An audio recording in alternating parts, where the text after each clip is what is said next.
గాజులమ్మ గాజులు, రంగు రంగుల గాజులు, గయ్యాళి గాజులు, ఎంత తిట్టినా సరే గమ్మునుండువు గాజులు, గమ్మునుండువు గాజులు. చీరలమ్మ చీరలు, వయ్యారి చీరలు, ఎంత చుట్టినా సరే తనివి తీరవు, తనివి తీరవు. పగలమారి చీరలు, చీరలు, వగరమారి చీరలండి. ఏంటి పాట పాడుతున్నాను అనుకుంటున్నారా? లేదండి, జస్ట్ చిన్న హమ్మింగ్. ఇప్పుడు మనం చెప్పుకోబోయే స్టోరీ ఏంటో మీరు వినేయండి. మరి చెప్పే స్టోరీ చాలా చాలా బాగుంటుంది, వినండి మరి. Hi, hello, welcome back to our channel. ఈ రోజు మనం చెప్పుకోబోయే స్టోరీ అండి మరణ భయం. ప్రతి ఒక్కరికి జీవితం సంతోషంగా సాగిపోతుంది, కొంతమంది దుఃఖాలతో సాగిపోతుంది, కొంతమంది ఏదో విధంగా సాగిపోతుంది. కానీ కొంతమందికి మరణ భయం వెంటాడుతూనే ఉంది. మరణం అనే మరణం ఉంటుందనే ఆలోచన లేకుండా మనిషి బతికేస్తూ ఉంటాడు. కానీ అదే మరణం ఉంటుంది అని తెలిసిన క్షణం ఆ మనిషికి గుండె జల్లుమంటుంది. ఆ భయంతోటే సగం చచ్చిపోతూ ఉంటాడనమాట.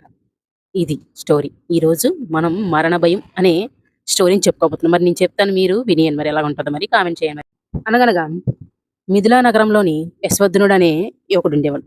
బాగా బలశాలి, కండలు తిరిగినోడు, బాగా మల్ల యుద్ధం అవపోసనం చేసినాడు అనమాట. ఎలా అంటే వాళ్ళనైనా మట్టి కరిపించగల సమర్థుడు, బలశాలి.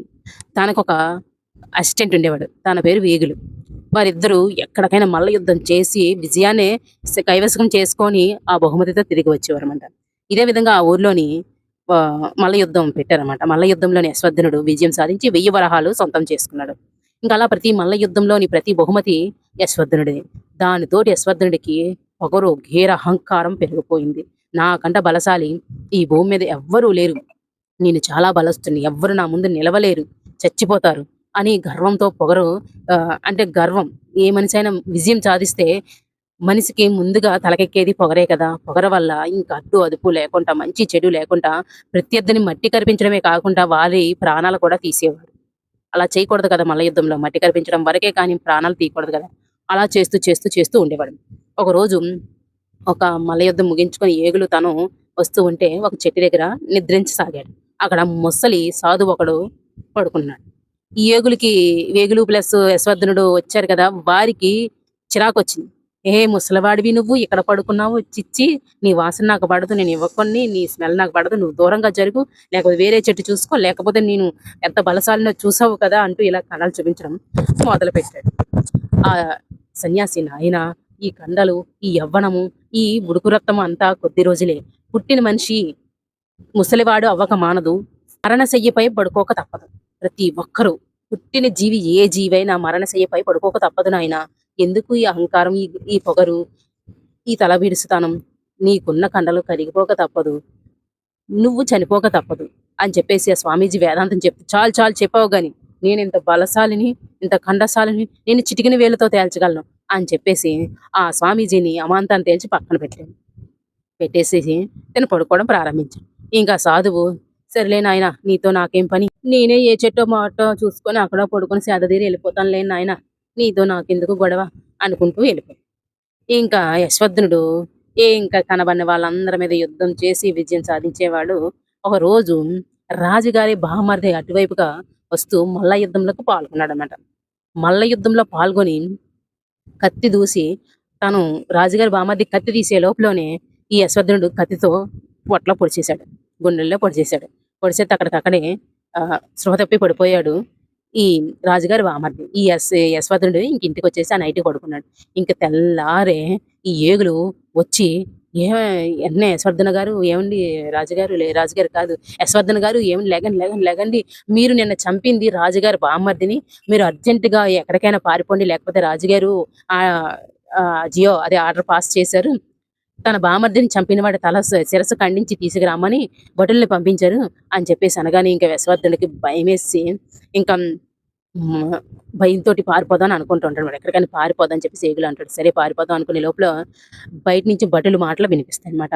ఎవరక్కడ, ఎవరు లోపల, ఎవరున్నారు అని చెప్పేసి అనగానే ఈ వేగులు వచ్చి, లేదండి, ఆయన గారు నిన్న నుంచి ఇంటికి రాలేదు, యశ్వద్ధనుడు ఎక్కడికి వెళ్ళాడో నాకు తెలియదు అని చెప్పగానే, నువ్వు చెప్పేదేముంది, మేము చూస్తాం అని చెప్పేసి లోపలికి వెళ్ళిపోతుండగా మరొకడు, నిజమే, రాజుగారిని బామ్మర్ది మట్టి కనిపించి చంపి వాడు ఇక్కడ ఎందుకు ఉంటాడు, ఎప్పుడో పారిపోయి ఉంటాడు అని చెప్పేసి మరొక సైనికుడు అనగా, అవునవును అది నిజమే అని చెప్పేసి వెళ్ళిపోతారు. ఊరంతా ఇంకా జల్లెడ పడదాము, ఇంక ఇంట్లో ఎందుకు, ప్రతి ఇల్లు ఎతుకుదాం అని చెప్పేసి ఎతకడం ప్రారంభిస్తారు.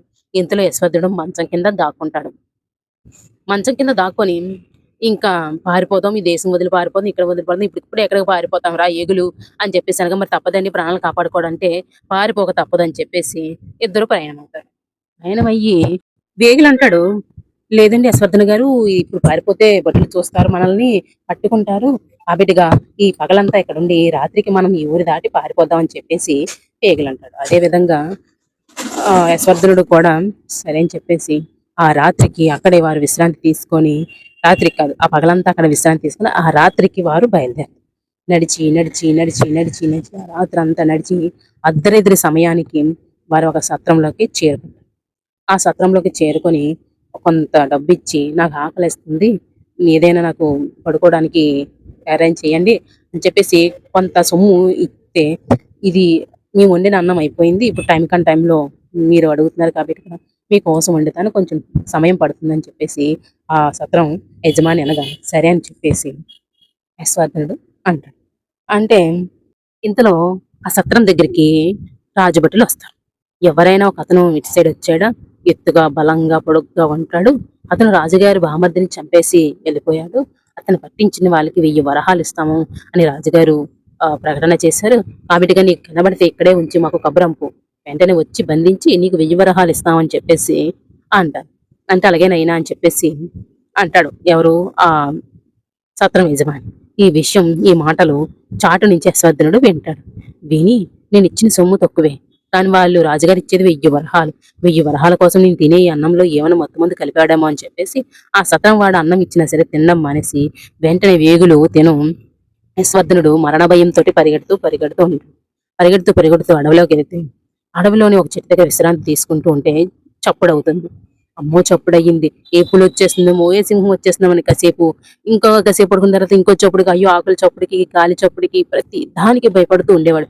పాము వస్తుందేమో, సింహం వస్తుందేమో, కుందేలు వస్తుందేమో, ఏ సర్పం వచ్చి కట్టేస్తుందో, నన్ను ఏదొచ్చి తినేస్తుందో, ఏ ఎలుగుబంటి వచ్చి తొక్కేస్తుందో అనేసి, ఏం ఎలిఫెంట్ వచ్చి నన్ను గుద్దేస్తుందో అని చెప్పేసి గడి గడికి భయపడుతూ చస్తూ ఉండేవాడనమాట. అదే మరణ భయంతో పరుగులెడతా ఉండేవాడు.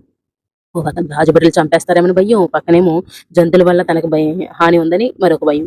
ఇంక వేగులవాడు, ఏటండి అయ్యగారు మీరు ఇలా భయపడిపోతున్నారు, ఈ చిన్నదానికే మీకు బలం ఎక్కువ, వీరుడు మీరు, ఒక గుద్దుతో ఒక సింహాన్నైనా చంపేయగలరు అని చెప్పేసి అనగా, ఇంకెక్కడ బలం, 4 రోజులైంది తిని, నాకు బలం లేదు, ఇంకా నీరసించకపోయాను, ఇప్పుడు నేనే చచ్చిపోయేలాగా ఉన్నాను గాని ఒకరిని చంపే స్థాయిలో లేను అని చెప్పేసి డీలా పడిపోతున్నాడు. సరే అయితే అయ్యగారు ఇక్కడ ఉండకూడదు, ఈ కొండ దాటామంటే మనం పక్క రాజ్యాన్ని చేరుకుంటాం అని చెప్పేసి ఏగులవాడు నడిపించడం ప్రారంభించాడు. అలా నడిగి నడిచి నడిచి నడిచి కొండ ఎక్కి కొండ దిగాలి. ఇంకా నా వల్ల కాదు ఏగుల, 5 రోజులైంది నేను భోజనం చేసి, ఇంకా భోజనం లేకపోతే నేను కళ్ళు తిరిగి ఇక్కడే పడిపోతాను అని చెప్పేసి అంటూ ఉంటే, సరే సరే మీరు బాధపడకండి, నేను ఎక్కడికైనా మంచినీళ్ళు తీసుకొస్తాను, మీరు ఇక్కడే ఉండండి అని చెప్పేసి ఈ వేగులవాడు కొండ దిగి నడ్డం ప్రారంభిస్తాడు. ఇంతకీ రాడు అంతకీ రాడు, చూసి చూసి చూసి ఇంక తనకి నీరసం వచ్చి కళ్ళు తిరిగి పడిపోతాడు. పడిపోతే కొద్దిసేపటికి ఆ గుట్ట మీదకి తను అవమానించిన తేల్చి కుదేసిన ఆ స్వామీజీ వస్తాడు.